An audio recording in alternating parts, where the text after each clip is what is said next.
নামাজে একামতের জবাব এবং জুমার খুতবার আগের আজানের জবাব কি দিতে হবে? একামতের জবাব দেয়া লাগবে কিনা?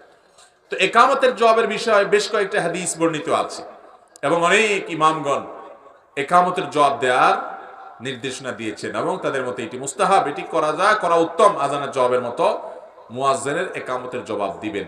একামতের জবাব আজানের জবাবের মতোই, শুধুমাত্র কদ কামাতিস সালাহ এটা বলার পর কোন কোন বর্ণনায় আসছে আকামাহাল্লাহু আদামাহা, এটা বলা।